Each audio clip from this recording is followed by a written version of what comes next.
Drama juniors ಅಂದಿದ ತಕ್ಷಣನೇ ಮೊದಲನೇ season ನ ಲಾಂಚ್ ಮಾಡಿದಾಗ ನೀವು ಬಂದಿದ್ದು. ಮಹತಿ ಅಂದಿದ ತಕ್ಷಣನೇ ಫಸ್ಟ್ ನಮಗೆ ಅಲ್ಲಿಗೆ ನಾವು ಹೋಗೋದು. ಗಟ್ಟಿ ಮೇಳನು ಆಮೇಲೆ, ಬಟ್ ಡ್ರಾಮಾ ಜೂನಿಯರ್ಸ್ ಅಲ್ವಾ ಅಂತಾನೆ ಫಸ್ಟ್ ಇವಾಗ್ಲೂ ಗುರ್ತಿಸೋದು ಅಥವಾ ನಾವು ಅನ್ಕೊಳ್ಳೋದು.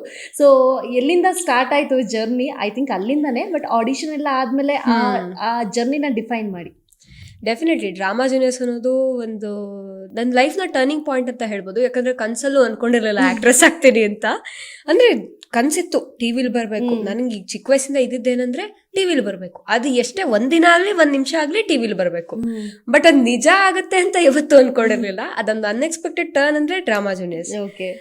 ಒಂದಿನ ಏನಾಯ್ತು, ನಾನು ಪಪ್ಪ ಅಮ್ಮ ಕುತ್ಕೊಂಡು ಟಿವಿ ನೋಡ್ತಿದ್ವಿ. ಅಮ್ಮ ಅಡ್ಗೆ ಮಾಡ್ತಿದ್ರು, ನಾನು ಪಪ್ಪ ಕುತ್ಕೊಂಡು ಟಿವಿ ನೋಡ್ತಿದ್ವಿ. ಸಡನ್ ಆಗಿ ಒಂದು ಆಡ್ ಬಂತು. ಟಿವಿ ಕೆಳಗೆ ಸ್ಕ್ರೋಲ್ ಆಯ್ತು, ನಿಮ್ಮ ಮಕ್ಕಳಿಗೆ ಆಕ್ಟಿಂಗ್ ಟ್ಯಾಲೆಂಟ್ ಇದ್ರೆ ಡ್ರಾಮಾ ಜೂನಿಯರ್ಸ್ ಅಂತ ರಿಯಾಲಿಟಿ ಶೋ ಇದೆ, ಆಡಿಷನ್ಸ್ ಕಳಿಸಿ ಅಂತ. ನಮ್ಮ ಪಪ್ಪ ಅವಾಗ ನಿನ್ಗೆ ಆಕ್ಟಿಂಗ್ ಅಂದ್ರೆ ಇಷ್ಟ ಅಲ್ಲೇ, ಆಡಿಷನ್ ಕೊಡಿಸ್ತೀನಿ ಮಾಡ್ತೀಯೇನೆ ಅಂದ್ರು. ನಾನೇನೋ ಖುಷಿಯಾಗಿ ಹೂ ಪಪ್ಪ ಅಂದೆ. ನನಗೆ ಸತ್ಯವಾಗ್ಲೂ ಗೊತ್ತಿರ್ಲಿಲ್ಲ ನಾನು ಸೆಲೆಕ್ಟ್ ಆಗ್ತೀನಿ, ಏನೂ ಗೊತ್ತಿಲ್ಲ. ಸುಮ್ನೆ ಹೂ ಅಂದೆ. ಖುಷಿ ಇತ್ತಲ್ಲ, ಹೆಂಗಿದ್ರು ಟಿವಿಲಿ ಬರ್ತೀನಿ ಅಂತ ಹೂ ಅಂದೆ. ಆಡಿಷನ್ಗೆ ಪಪ್ಪ ಒಂದು ಸ್ಕಿಟ್ ಬರೆದ್ರು, ಅಮ್ಮನೂ ಆಕ್ಟಿಂಗ್ ಹೇಳ್ಕೊಟ್ರು, ಪಪ್ಪನೂ ಆಕ್ಟಿಂಗ್ ಹೇಳ್ಕೊಟ್ರು. ಆಮೇಲೆ ಸ್ಕಿಟ್ ಬರೆದು ಆಡಿಷನ್ ಶಿವಮೊಗ್ಗದಲ್ಲಿ ಕೊಟ್ಟೆ. ಶಿವಮೊಗ್ಗದಲ್ಲೇ ಅರೌಂಡ್ ಎಷ್ಟು ಒಂದು 500 ಜನ ಇದ್ರೇನೋ ಮಕ್ಕಳು. ಒಂದು ಮಿನಿಮಮ್ 300 ಇದ್ರು.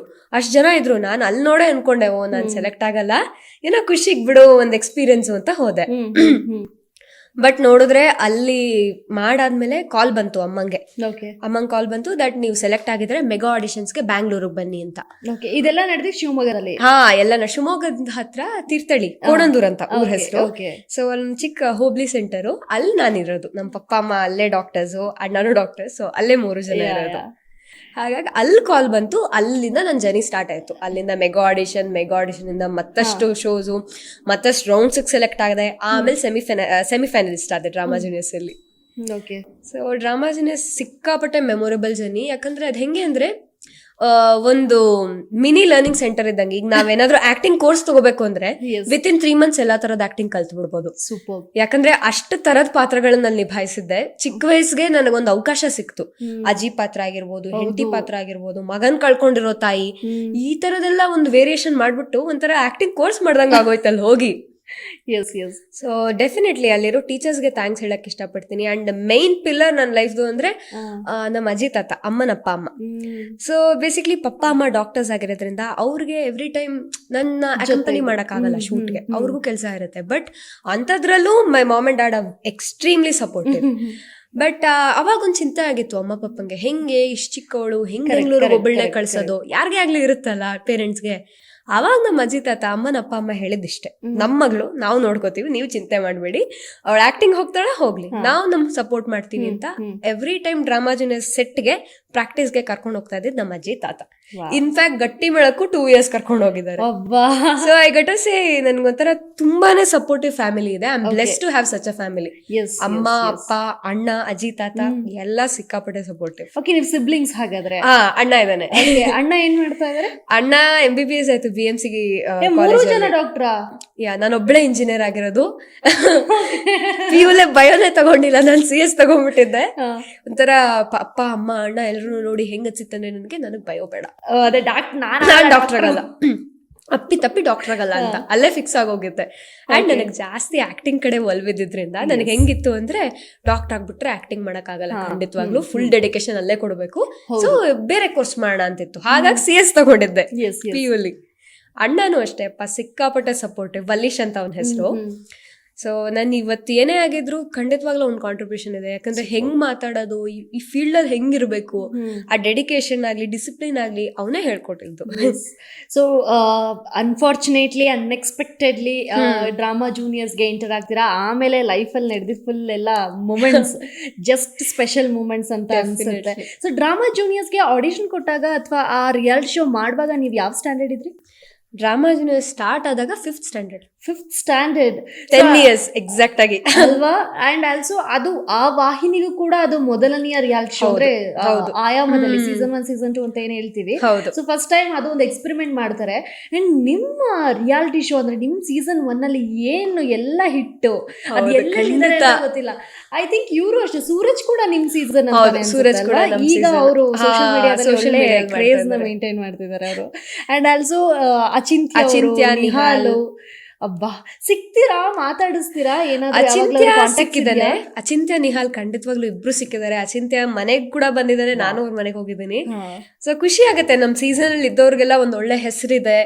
ಅಂಡ್ ಡ್ರಾಮಾ ಜೂನಿಯರ್ಸ್ ಅನ್ನೋ ಒಂದ್ ಬ್ರ್ಯಾಂಡ್ ಆಗ್ಬಿಟ್ಟಿದೆ ನಮ್ದೊಂದ. ಹೆಂಗೆ ಅಂದ್ರೆ ಈಗ ಎಲ್ಲೇ ಹೋದ್ರು ನಾನು ಫಸ್ಟ್ ಕಂಡಿದೆ ಡ್ರಾಮಾ ಜೂನಿಯರ್ಸ್.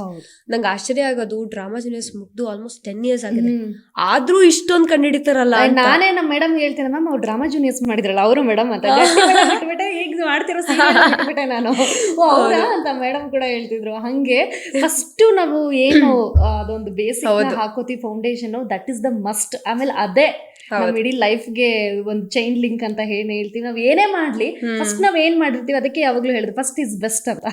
ಫಸ್ಟ್ ಏನ್ ಮಾಡಿರ್ತೀವಿ ಅಲ್ಲಿಂದಾನೇ ಜರ್ನಿ ಸ್ಟಾರ್ಟ್ ಆಗೋದು. ಎಸ್. ಸೊ ಹಾಗಾದ್ರೆ ಎಲ್ಲ ಮೀಟ್ ಮಾಡ್ತಿರ್ತೀರಾ, ಹೇಗಿರುತ್ತೆ? ಯಾವಾಗ್ಲಾದ್ರೂ ಬಂದಿದಾರಾ, ಮೀಟಪ್ ಆಗಿದೆಯಾ? ಸುಮಾರು ಜನ ಜೊತೆ ಆಗಿಲ್ಲ, ಯಾಕಂದ್ರೆ ಅವ್ರವ್ರ ಪಾಪ ಬಿಸಿ ಆಗೋದ್ರು. ಬಟ್ ನಂಗೆ ಸಿಕ್ಕಿದ್ದ ಅಚಿಂತ್ಯ ನಿಹಾಲ್ ಸಿಕ್ಕಿದ್ದಾರೆ, ಅವರಿಬ್ರು ಸಿಕ್ಕಿದ್ದಾರೆ. ಸೊ ಅಚಿಂತ್ಯ ಅಂತೂ ಸಿಗ್ತಾ ಇರ್ತಾನೆ, ಮನೆಗ್ ಬಂದಿದ್ದ ಲಾಸ್ಟ್ ಇಯರ್ ಕೂಡ. ನಿಮ್ ಸೀಸನ್ ಬಿಟ್ರೆ ನಮ್ಗೆ ಯಾರು ನೆನಪಿಲ್ಲ ಅನ್ನೋ ತರ ಆಗೋಗ್ಬಿಟ್ಟಿದ್ರೆ, ಅಷ್ಟು ಹಿಟ್ ಆಗಿದಂತ ಸೀಸನ್.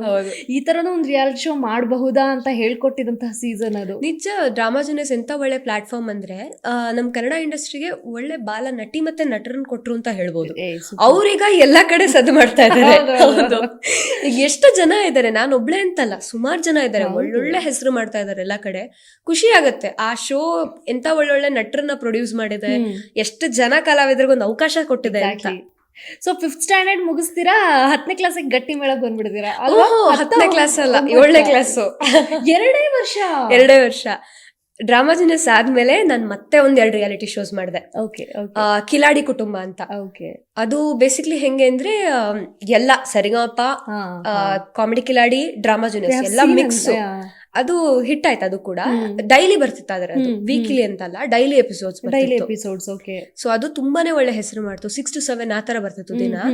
ಅಲ್ಲೊಂದು ಒಳ್ಳೆ ಎಕ್ಸ್ಪೀರಿಯನ್ಸ್ ಸಿಕ್ತು. ಅಲ್ಲಿ ಜಗ್ಗೇಶ್ ಸರ್ ಇದ್ರು, ಅವರೇ ಮೆಂಟರ್ ಆಗಿದೆ ಜಗ್ಗೇಶ್ ಸರ್. ಅಲ್ಲಿ ಹೆಂಗೆ ಅಂದ್ರೆ ನಾವು ಮಕ್ಳು ಮಾತ್ರ ಅಲ್ಲ, ನಮ್ ಜೊತೆ ಕಾಮಿಡಿ ಕಿಲಾಡಿ ಅವರು ಎಲ್ಲಾ ಸೇರಿ ಸ್ಕಿಟ್ ಮಾಡ್ತಿದ್ವಿ. ಸೊ ಅದು ಒಂದು ಒಳ್ಳೆ ಎಕ್ಸ್ಪೀರಿಯನ್ಸ್. ಡ್ರಾಮಾ ಜೂನಿಯರ್ಸ್ ಆದ್ಮೇಲೆ ಕಿಲಾಡಿ ಕುಟುಂಬ ಆದ್ಮೇಲೆ ಕಾಮಿಡಿ ಕಿಲಾಡಿಲಿ ಗೆಸ್ಟ್ ಅಪಿಯರೆನ್ಸ್ ಎಲ್ಲ ಮಾಡಿದ್ದೆ. ಮತ್ತೆ DJ 2 ಅಲ್ಲಿ ಗೆಸ್ಟ್ ಅಪಿಯರೆನ್ಸ್ ಮಾಡಿದ್ದೆ. So list of reality shows. ಅದಾದ್ಮೇಲೆ ಒಂದ್ ಫಿಲ್ಮ್ ಮಾಡಿದ್ದೆ, ಎಳೆಯರು ನಾವು ಗೆಳೆಯರು ಅಂತ. ಅದು ಚಿಕ್ಕವ್ರದ್ದು. ಜಸ್ಟ್ ಡ್ರಾಮಾ ಜೂನಿಯರ್ಸ್ ಮುಗ್ದಿದ ತಕ್ಷಣ ಸೈನ್ ಮಾಡಿದ ಫಿಲ್ಮ್ ಅಂದ್ರೆ ಅದೇ. ಅದು ಇನ್ನೊಂದು ವಿಶೇಷ ಅಂದ್ರೆ ಅದ್ರಲ್ಲಿ ಎಲ್ಲಾ ಡ್ರಾಮಾ ಜೂನಿಯರ್ಸ್ ಕಂಟೆಸ್ಟೆಂಟ್ಸ್ ಇದ್ರು. ಎವ್ರಿಬಡಿ 18ರಲ್ಲಿ 10 ಜನ ಇದ್ರು. ನಿಮ್ಗೆ ಮಾಡಿದಂತ ಸಿನಿಮಾನ ಅದೇ? ಎಲ್ಲ ಡ್ರಾಮಾ ಜೂನಿಯರ್ಸ್ ಅವರೇ. ಅದಕ್ಕೆ state best children films award ಸಿಕ್ತು. ಸೊ ಖುಷಿ ಆಗತ್ತೆ, ಒಳ್ಳೆ ಫಿಲ್ಮ್ ಅಂತ ಅಲ್ವಾ? ಸೊ ಅದಾದ್ಮೇಲೆ ಐ ಥಿಂಕ್ ಗಟ್ಟಿ ಮೇಳ. ಡ್ರಾಮಾ ಜೂನಿಯರ್ಸ್ ಅಲ್ಲಿ ಎಂತೆಂತ ಒಳ್ಳೆ ವ್ಯಕ್ತಿತ್ವಗಳು, ಲಕ್ಷ್ಮಿ ಅಮ್ಮ, ವಿಜಯ ರಾಘವೇಂದ್ರ ಸರ್ ಆಗಿರಬಹುದು, ಜೊತೆಗೆ TN ಸೀತಾರಾಮ್ ಸರ್ ಆಗಿರ್ಬಹುದು, ಆ ಮೂವರು ಜಡ್ಜಸ್ ಎಷ್ಟು ಚೆನ್ನಾಗಿ ಒಂಥರ ಟ್ಯೂಷನ್ಗೆ ಹೋದಂಗ ಆಗೋದು. ಹೌದು, ಲಕ್ಷ್ಮಿ ಅಮ್ಮ ಅಂತೂ ಒಂದೊಂದ್ ಪಾಯಿಂಟ್ ಹೇಳ್ತಿದ್ದು, ಹಂಗ್ ಮಾಡ್ಬೇಕು ನೀನು, ಆ ಮಾಡ್ಯುಲೇಷನ್ ಬರ್ಬೇಕಿತ್ತು ಅಂತ. ಆಮೇಲೆ TN ಸೀತಾರಾಮ್ ಸರ್ ಕೂಡ ಅಷ್ಟೇ, ನೀಟಾಗಿ ಹೇಳೋರು. ಫೇವ್ರೆಟ್ ನಂದು ವಿಜಯ ರಾಘವೇಂದ್ರ ಸರ್. ಅವರಂತೂ ಮಕ್ಕಳನ್ನ ತುಂಬಾ ಚೆನ್ನಾಗಿ ನೋಡ್ಕೋತಾ ಇದ್ರು. ಎಲ್ಲ ಹೆಂಗೆ ಅಂದ್ರೆ ಅಣ್ಣನ್ ತರ ಅನ್ಸ್ಬಿಟ್ಟಿದ್ರು ಎಲ್ರಿಗೂ. ಸೊ ತುಂಬಾ ಇಷ್ಟ. ನಮ್ ವಿಜಯ ರಾಘವೇಂದ್ರ ಸರ್ ಹೇಗಿದ್ದಾರೆ ಅಂತ ಅಂದ್ರೆ, ನೀವ್ ಇವಾಗ ಅವ್ರ ಜೊತೆ ನಟಿಯಾಗಿ ನಟಿಸ್ಬೋದು. ಇನ್ನು ಆಗಿದ್ದಾರೆ ಸರ್. ಖಂಡಿತ ಅಲ್ವಾ? ಚಾನ್ಸ್ ಸಿಕ್ಕಿದ್ರೆ ಮಾಡ್ತೀರಾ? ಖಂಡಿತ ಮಾಡ್ತೀನಿ ಸರ್ ಜೊತೆ. ಸರ್ ನಾನ್ ಡ್ರಾಮಾ ಜೂನಿಯರ್ಸ್ ಮಾಡ್ಬೇಕಾದ್ರೆ ಹೇಳಿದ್ರು, ನೆಕ್ಸ್ಟ್ ನೀನೇ ಕಣಮ್ಮ ನನ್ನ ಹೀರೋಯಿನ್ ಅಂತ. ಅದು ಕಮ್ ಟ್ರೂ ಆಗ್ಲಿ ನಿಮ್ಗೆ. ನಿಜ, ಅದೊಂದು ಆಸೆ ನೆರವೇರ್ಲಿ, ನಾವು ನೋಡ್ಬೇಕು. ಅಲ್ಲ, ಜಡ್ಜ್ ಮತ್ತೆ ಕಂಟೆಸ್ಟೆಂಟ್ ಒಂದು ನಮ್ಗೆ ಸ್ಕ್ರೀನ್ ಅಲ್ಲಿ ಕಾಣಿಸೋದು, ಅದೆಲ್ಲ ಹ್ಯೂಜ್ ಕ್ಯಾಮೆರಾ, ಅದೆಲ್ಲ ಕೇಳ್ತಿದ್ರು, ನೀನ್ ದೊಡ್ಡವಳಾದ್ಮೇಲೆ ನನ್ ಹೀರೋಯಿನ್ ಆಗ್ತೀಯಾ ಅಂತ. ನಾನು ಹ್ಞೂ ಸರ್ ಅಂದಿದ್ದೆ. So cute. ಸೊ ಅದಾದ್ಮೇಲೆ ಗಟ್ಟಿ ಮೇಳ ಸಿಗುತ್ತೆ ನಿಮ್ಗೆ. Gatti Mela was fantastic turn over ಮಹತಿಗೆ. ಮಹತಿ, ನೀವು ಬಂದಿದ ತಕ್ಷಣ ನಮ್ಗೆಲ್ಲ ಹೆಂಗ್ ಅನ್ನಿಸ್ತು ಅಂದ್ರೆ, ಹುಡುಗಿ ಡ್ರಾಮಾ ಜೂನಿಯರ್ಸ್. ಸೊ ಅದಾದ್ಮೇಲೆ ಮಹತಿನ ಮರ್ತು ಬಿಟ್ರು, ಅಂಜಲಿ ಶುರು ಆಗೋಯ್ತು. ಆಮೇಲೆ ಅಂಜಲಿ ಅಂತ ಐ ಥಿಂಕ್ ಒಂದೊಂದು ಪ್ರಾಜೆಕ್ಟ್ ನಮ್ಗೆ ಹೆಂಗೆ ಹೆಸರುವಾಸಿ ಮಾಡತ್ತೆ ಅಂತ. ಸೊ ಆ ರಿಯಾಲಿಟಿ ಶೋನ ಸ್ವಲ್ಪ ಮರ್ಸೋದಕ್ಕೆ ಟ್ರೈ ಮಾಡಿದ್ದು ಅಂಜಲಿ ಪಾತ್ರ. ಓಕೆ ಆಯ್ತು, ಚೈಲ್ಡ್ಹುಡ್ ಎಲ್ಲ ಆಯ್ತು, ಈಗ ನಾನು ಟೀರಲ್ಲಿ ಇದೀನಿ ಅಂತ ತೋರಿಸ್ಕೊಟ್ಟಿದ್ದೆ. ಅಂದ್ರೆ ಚಿಕ್ಕ ವಯಸ್ಸಿನ ನಂದು ಸ್ಕೂಲು ಕಾಲೇಜ್ ಎಲ್ಲ ಆಕ್ಟಿಂಗ್ ಅಲ್ಲೇ ಮುಗಿದೋಗ್ಬಿಟ್ಟಿದೆ. ಒಂದೊಂದ್ ಸೀರಿಯಲ್ ಅಲ್ಲಿ ಒಂದೊಂದ್ ಏಜ್ ಅಲ್ಲಿ ಇದೀನಿ ನಾನು. ಡ್ರಾಮಾ ಜೂನಿಯರ್ಸ್ ಇದ್ದಾಗ ಪ್ರೈಮರಿ ಸ್ಕೂಲು, ಗಟ್ಟಿಮೇಳ ಬಂದಾಗ ಹೈಸ್ಕೂಲು, ಇನ್ಫ್ಯಾಕ್ಟ್ ಗಟ್ಟಿಮೇಳ ಮುಗ್ದಾಗ ನಾನು ಸೆಕೆಂಡ್ PUC. ಎಲ್ಲ ಕರೆಕ್ಟ್ ಆಗಿ. ಈಗ ಇಂಜಿನಿಯರಿಂಗ್ ಉದು ಶ್ರೀಣುಕ ಎಲ್ಲ. ಸೊ ಸ್ಕೂಲ್, ಕಾಲೇಜ್ ಎಲ್ಲ ಇಲ್ಲೇ. ಹೌದು.